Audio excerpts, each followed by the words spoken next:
ไลน์เรนเจอร์จะกลับมาคึกคักอีกหนึ่งครั้งด้วยโคลาโบสิงหาคมปี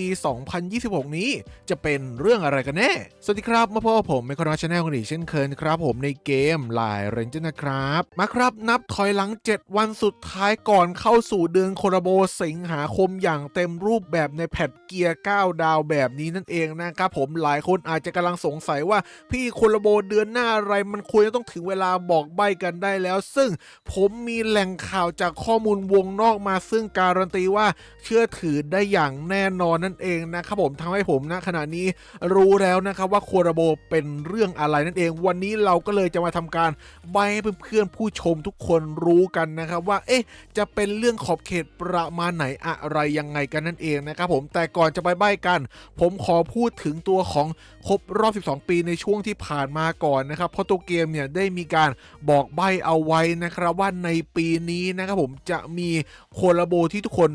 รอคอยนะครับเป็นผลงานระดับโลกที่ได้รับความรักอย่างมากเลยนั่นเองนะครับและเขาก็บอกไว้ว่าจะประกาศรายละเอียดเร็วๆนี้นะครับแต่เร็วๆนี้ของเขาเนี่ยตั้งแต่เดือนมีนาคมแล้วนะครับผมณขณะนี้คือกรกฎาคมแล้วนะผ่านมาจะเกือบครึ่งปีแล้วก็ยังคงเงียบอยู่ยังไม่มีอะไรคืบหน้าเกี่ยวกับเรื่องโคลาโบในฝันนี้นั่นเองนะครับแต่ว่าโคลาโบที่กำลังจะมาถึงในเดือนหน้านี้เนี่ยสำหรับตัวเกมแล้วอาจจะตีความได้ว่าเป็นโคลาโบในฝันก็ได้เช่นเดียวกันนั่นเองนะครับผมแต่ว่าบางคนเห็นแล้วอาจจะมองว่าพี่มันไม่ใช่โคลาโบในฝันหรือตามที่เราคาดหวังกันเอาไว้ก็ได้เช่นเดียวกันขึ้นอยู่กับการตีความเนาะเพราะมันขึ้นอยู่กับว่าผู้ที่ตีความเนี่ยมีความเกี่ยวข้องกับอนิเมะมากน้อยขนาดไหนนั่นเองแล้วทำให้มองความดังของแต่ละเรื่องเนี่ยแตกต่างกันออกไปนั่นเองนะครับผมอย่างไรก็ตามเราเอาเรื่องความดังเนี่ยเก็บไปไว้ก่อนละกันเนาะเรามาดูเรื่องความเก่งดีกว่าส่วนใหญ่เรามักจะมองความเก่งกันเป็นหลักนะครับว่าถ้ามันเก่งเนี่ยติดทีมมันก็น่าสนใจที่จะเข้ามาเล่นและน่าเปิดตามหาถูกต้องไหมครับผมนี่คือไฮไลท์สำคัญของ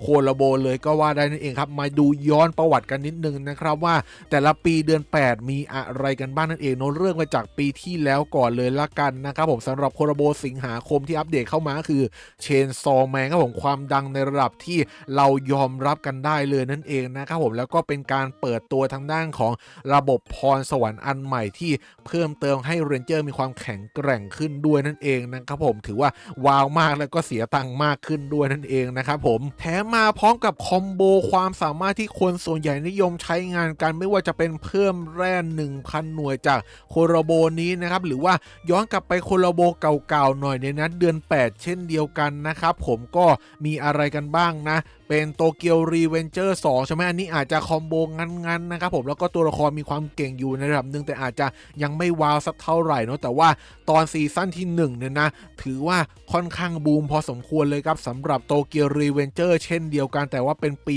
ก่อนหน้าครับสำหรับรอบที่1นั่นเองเนาะมีหยุดเวลา5 วิด้วยนะครับผมแล้วก็ติดเมตามาเกือบหลักปีได้อยู่เหมือนกันครับสำหรับไมกี้ไม้ตัวนี้นั่นเองนะครับผมก็จะเห็นได้ชัดเลยนะครับว่ามีทั้งเพิ่มแร่ 1,000 หน่วยแล้วก็หยุดเวลา5 วิแม้เราจะย้อนกลับไปเพิ่มอีก1 ปีนะครับผมเป็นช่วงที่เริ่มแพทเรนเจอร์9 ดาวครั้งแรกอย่างโคราโบฮัมมะบากินั่นเองนะครับแล้วก็เจ้าตัวโอลิเวอร์นะครับผมก็มีเพิ่มแร่ 1,000 หน่วยแล้วก็ใช้ติดเมตามาพักใหญ่ๆอยู่เหมือนกันทำให้เราประเมินไว้ได้เลยนะครับว่าโอกาสที่โคราโบเดือน 8 ในเดือนหน้านี้ที่จะเก่งเนี่ยมีค่อนข้างสูงมากๆเลยนั่นเองนะครับผมคาดหวังได้เอามาใส่ทีมติดเมตานั่นเองเพราะทุกคนได้ยินแบบนี้แล้วคงอยากจะรู้กันแล้วสิว่าอนิเมะเรื่องนี้เป็นเรื่องอะไรถูกต้องไหมผมก็เลยเตรียมคำใบ้ไว้ให้ทั้งหมด10 ข้อด้วยกันนะครับผมเริ่มมาจากข้อที่1ก่อนเลยครับเป็นอนิเมะใหม่ครับผมอายุไม่เกิน2 ปีครับผมนะแล้วก็ถัดมาข้อที่2ครับผมมีมากกว่า1ซีซั่นครับผมแค่ซีซั่นเดียวยังไม่ใช่แต่มากกว่า1ซีซั่นครับผมจะเป็น2เป็น3หรือกำลังประกาศทำนู่นนี่นั่นอยู่ไม่รู้แต่มากกว่า1ซีซั่นอย่างแน่นอนนั่นเองตามมาด้วยข้อที่3ครับผมเป็นแนวโคลาโบแบบเดิมๆที่ชอบคอลแลบกับเกมไลน์เรนเจอร์กันนั่นเองนะครับผมมีการต่อสู้อยู่ในเนื้อเรื่องกันนั่นเองนะลำดับถัดมาข้อที่4ครับผมที่จะช่วยตัดคำตอบอนิเมะหลายๆเรื่องออกไปได้นั่นก็คือไม่ใช่อนิเมะที่เคยคอลแลบมาแล้วนั่นเองครับผมเป็นการคอลแลบครั้งแรกกับอนิเมะเรื่องนี้เลยก็ ว่าได้นั่นเองนะครับผมต่อมาข้อที่5ครับเกี่ยวข้องกับสำนักพิมพ์ที่ถือครองลิขสิทธิ์อยู่และเราไปดิวกันมาเนี่ยเรียกได้ว่าไม่ใช่เจ้าใหม่หรือเจ้าที่เราไม่รู้จักเป็นเจ้าที่เรารู้จักกันดีอยู่แล้วนะครับผมโดยพักหลังๆมานี้ก็ดิวกันประจำอยู่แล้วนั่นเองผ่านไปแล้วทั้งหมด5ข้อด้วยกันนะครับผมเป็นภาพรวมเกี่ยวกับอนิเมะเรื่องนี้นั่นเองเนาะถัดมาครับคำใบ้หลังจากนี้จะเกี่ยวข้องกับเนื้อเรื่องกันบ้างแล้วนะครับผมเริ่มกันจากข้อที่6เลยครับมีตัวละครหลักทั้งหญิงและชายนั่นเองครับผมไม่ได้เทไปทางชายล้วนเหมือนกับวินเบเกอร์ที่ผ่านมาหรือเทไปทางหญิงล้วนที่หลายคนใฝ่ฝันก็ไม่ใช่ในระดับนั้นนั่นเองนะครับผมก็มีค่อนข้างครบเครื่องทั้ง2เพศเลยนั่นเองนะตามมาด้วยข้อที่7ครับผมการต่อสู้ในเรื่องนี้ครับผมมีการใช้อาวุธเป็นหลักเลยนั่นเองนะครับแล้วก็มีพวกพลังเหนือธรรมชาติที่เราอาจจะไม่ได้เห็นในโลกความเป็นจริงด้วยนั่นเองลำดับถัดมาข้อที่8และ9จะช่วยระบุอนิเมะได้ชัดเจนมากยิ่งขึ้นว่าเป็นเรื่องอะไรกันนั่นเองนะครับผมข้อที่8ก็คือมีเหตุการณ์บางเหตุการณ์ที่เกิดขึ้นในเรื่องครับผมที่จะเปลี่ยนแปลงชีวิตของตัวละครหลักไปตลอดกาลนั่นเองนะบางคนฟังแล้วอาจจะยังไม่เข้าใจผมยกตัวอย่างง่ายๆให้ฟังละกันเนาะเอาเป็นเรื่องนารูโตะละกันนะครับผมก็นารูโตะเนี่ยเขาได้รับการผนึกจิ้งจอกเก้าหางเข้าไปในตัวถูกต้องไหมครับผมถ้าหากบางเส้นโลกเนี่ยนะเขาไม่ได้รับการผนึกนารูโตะมันก็จะไม่เก่งถูกไหมอันนี้แหละครับผมสิ่งที่เป็นเหตุการณ์ที่เปลี่ยนแปลงชีวิตตัวละครหลักนั่นเองนะครับผมคร่าวๆประมาณนี้และข้อที่9ผมก็คือตัวละครหลักเนี่ยต้องผ่านการทดสอบอะไรบางอย่างด้วยนั่นเองนะครับผมสุดท้ายข้อที่10นะครับณขณะนี้เวลาปัจจุบันเลยยังคงมีให้ดูในแพลตฟอร์มสตรีมมิ่งเจ้าดังอยู่นั่นเองนะครับผมไปหารับชมได้อยู่นะครับคราวนี้เรามาลองสโคปคำใบ้กันบ้างดีกว่านะครับว่าจะเป็นเรื่องอะไรกันได้บ้างนะผมตั้งแต่อนิเมะซีซั่นปัจจุบันเลยย้อนกลับไป2ปีนะครับผมดูซิจะมีเรื่องอะไรกันบ้างนะครับผมเกิดชาตินี้พี่ต้องเทปก่อนเลยเรื่องแรกแต่อันนี้เคยคอลแลบมาแล้วนะครับผม2ครั้งด้วยกันนับ3ค่อนข้างที่จะยากก็ตัดทิ้งไปเลยครับไม่ตรงคำใบ้เนาะถัดมาโยโจเซนกิอันนี้มีซีซั่นแรกแล้วแต่ว่าค่อนข้างเก่าและซีซั่น2เพิ่งจะมาทำล่าสุดเลยนะครับผมมีความเป็นไปได้เนาะแล้วก็หลายคนอาจจะมองเรื่องนี้อยู่ในเรื่องอิเซกวายควอเต็ดด้วยที่อนิเมะชอบหยิบมาคอลแลบในเกมไรเรนเจอร์บ่อยๆและเหลือแค่เรื่องนี้เรื่องเดียวยังไม่เคยคอลแลบอาจจะเป็นเรื่องนี้ก็เป็นไปได้ก็ถูกเหมือนกันนะผมก็เก็บไว้ในใจกันได้นะครับถัดมามีอะไรอีกบรีชครับผมเทพมรณะอันนี้เป็นไปได้เช่นเดียวกันหลายคนเก่งกันมาหลายครั้งหลายคราวแล้วไม่รู้รอบนี้จะถูกกันหรือเปล่านะครับผมใครชื่นชอบก็เก็บไว้ในใจกันได้นั่นเองนะครับมีเรื่องอะไรกันอีกนะครับผมต้องเป็นมากกว่า1ซีซั่นแล้วก็มีการต่อสู้กันด้วยโครงกระดูกนี้ก็มีความเป็นไปได้เหมือนกันนะครับผมนะค่อนข้างตรงอยู่แต่ว่าตรงทุกข้อหรือเปล่าลองไปวิเคราะห์กันเอาเองนะครับต่อมามีเรื่องอะไรอีกเครวาเทสอันนี้ได้อยู่ครับผมเข้าเขาอยู่เหมือนกันโนและมีเรื่องอะไรเพิ่มเติมคุณลุงเข้ากรุงครับผมอันนี้ก็นักดาบชั้นยอดเหมือนกันเป็นไปได้อยู่เหมือนกันนั่นเองนะและซีซั่นนี้น่าจะจบลงเพียงเท่านี้หรือเปล่าไม่น่ามีอะไรเพิ่มแล้วนะครับผม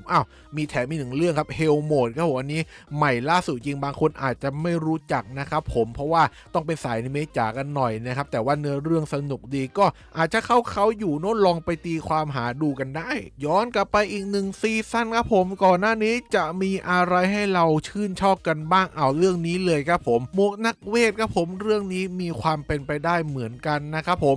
รีซิโร่อันนี้มาไปแล้วนะครับยังไม่ใช่ครับผมไม่ตรงคำใบ้นั่นเองเนาะแล้วมีอะไรอีกสลามนี่มาไปแล้ว2รอบก็ยังไม่ตรงคำใบ้นะครับมีวิสตอเรียนี้น่าสนใจเหมือนกันนะครับผมค่อนข้างตรงคำใบ้อยู่พอสมควรด้วยนะเพราะว่าผมดูจบเรียบร้อยแล้วอยู่เหมือนกันสำหรับซีซั่นล่าสุดเลยพอจะเข้าเขาอยู่ใช่ไหมแล้วก็มีเรื่องอะไรอีกดร.สโตนที่ผ่านไปเรียบร้อยแล้วนะครับผมแล้วก็เรื่องที่มีมากกว่า1ซีซั่นนี้ไม่ค่อยจะมีเท่าไหร่มีเรื่องนี้ด้วยนะครับผมไซเคียวโนะโอซามะแต่ว่าเรื่องนี้น่าจะมาจากมังฮวาอาจจะยากอีกหนึ่งที่จะมาคอลแลบก็บอกไว้เลยนะตรงนี้ละกันนะครับผมส่วนเรื่องอื่นก็อาจจะไม่ค่อยเข้าเขาเท่าไหร่ขอย้อนกลับไปอีก1ซีซั่นละกันนะครับผมซีซั่นนี้มีแค่2เรื่องเองมั้งนะแล้วก็ซีซั่นนี้มีอะไรบ้างนะครับมีจูจุสึไคเซนที่หลายคนรอคอยกันมานักต่อนักแล้วแต่ยังไม่ได้เห็นนะครับผมก็ใกล้เคียงอยู่นะแล้วมีอะไรอีกสุขาวดีอเวจีผมเรื่องนี้ก็เข้าเขาอยู่นะ แล้วมีอะไรเพิ่มเติมไหมสำหรับซีซั่นนี้เฟดไหมแต่ว่าเฟดนี่เรารอคอยกันมานานแล้วนะครับผมอาจจะยากนิดนึงเนาะก็บอกไว้เลยว่ายังไม่ใช่เฟดนะครับนะแล้วมีอะไรอีกที่ยังไม่คอลแลบนะครับผมส่วนใหญ่จะคอลแลบไปหมดแล้วนะมีวิจิแรนเต้อยู่ครับผม My Hero อีก1เวอร์ชันนั่นเองเนาะนี้ก็น่าสนใจอยู่เหมือนกันนะแล้วก็มีเรื่องอะไรกันอีกนะครับวันพันแมนโอเคเขามีความเป็นได้อยู่เหมือนกันแล้วก็ My Hero แบบปกติที่ Final Season ไปเรียบร้อยแล้วเขาอาจจะหยิบมาคอลแลบก็เป็นไปได้ถูกต้องไหมและมีอะไรอีกนะครับผมที่พอจะเข้าเขาบ้างนะครับหลักๆน่าจะเป็นเรื่องของลุงเฟลนี้นะแต่ว่าก็อาจจะไม่ตรงทุกคำใบ้นั่นเองนะครับผมก็ตัดทิ้งไปได้เลยละกันนะ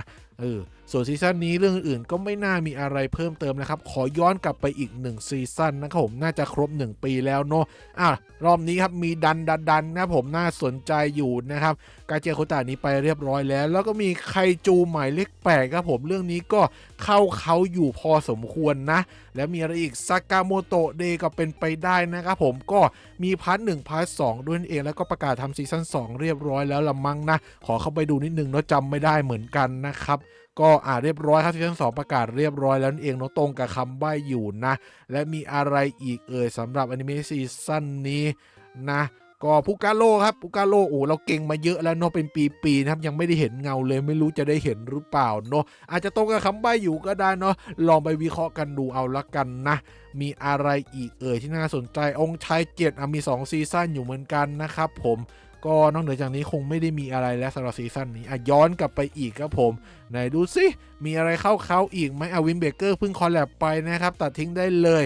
นะแล้วก็อันนี้เหมือนกับที่ซีซั่นล่าสุดที่เพิ่งมาฉายซีซั่นที่2นั่นเองนะครับขอไม่พูดถึงละกันนะแล้วก็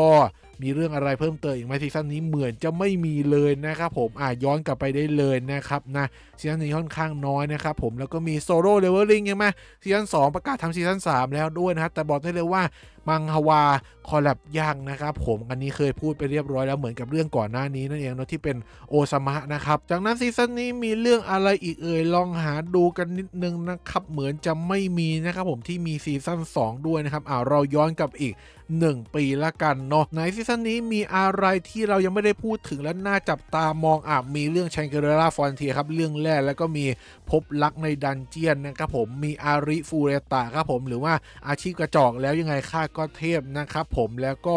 มีเรื่องอะไรเพิ่มเติมอีกที่แบบมองเห็นปราดเนี่ยแล้วทุกคนน่าจะรู้จักกันนะผมดาก้อนบอลภาคนี้ไดมะนะครับผมน่าสนใจไหมน่าสนใจนะมีซอสอาร์ตด้วยอันนี้ภาค2นะครับผมแต่ว่าอันนี้ผมเคยบอกไปแล้วว่าซอสอาร์ตคงไม่ได้เห็นนะครับผมสำหรับในปีนี้นะน่าจะหมดเพียงเท่านี้ครับสำหรับซีซั่นนี้ย้อนกลับไปอีกนะครับผมยังอยู่ใน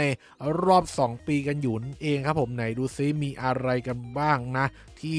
เรายังไม่ได้พูดถึงกันนะครับผมสำหรับซีซั่นนี้น่าจะไม่มีนะครับผมเหมือนจะมีแต่พวกซีซั่นเดียวทั้งนั้นเลยแล้วก็จบไปแล้วไม่ได้ทำซีซั่นต่อนั่นเองครับผมขอย้อนกลับไปอีกสักหน่อยยังคงอยู่ในปี 2024 อยู่ครับในช่วง2ปีนั่นเองนะมียายบะด้วยนะครับผมซีซั่นล่าสุดเมื่อ2ปีที่แล้วเลยนั่นเองนะครับและมีเรื่องอะไรเพิ่มเติมอีกคนรู้สึกบะนี่คอลแลบไปแล้วตัดทิ้งได้เลยนะครับผมนะและมีอะไรเพิ่มเติมอีกไหมนะครับผมเหมือนจะไม่มีเนาะมีตัวของจอมมาโรงเรียนนะครับไม่รู้ใครชอบดูหรือเปล่าแต่ว่าไม่น่าจะชื่อดังเท่าไหร่ก็ขอตัดทิ้งไปก่อนเลยละกันนะครับผมสำหรับเรื่องนี้นะมาโฮกะก็มีครับซีซั่นที่3น่าสนใจอยู่เนาะและมีเรื่องอะไรอีกน่าจะมีประมาณนี้ผมสำหรับซีซั่นนี้ย้อนกลับไปอีก1รอบละกันนะครับผมมีอะไรเพิ่มเติมมาดันเจียนเมจิคอลแลบไปแล้วนะครับผมมีมาร์ชเบิร์นเดดด้วยใกล้เคียงอยู่นะครับผมอาจจะเข้ากับคำใบ้อยู่พอสมควรนะครับผมแล้วก็มีเรื่องจันทรานำพาสู่ต่างโลกเหมือนกันนะและมีอะไรเพิ่มเติมอีกไหมที่เป็นต่อสู้แล้วเรายังไม่เคยคอลแลบและไม่ได้พูดถึง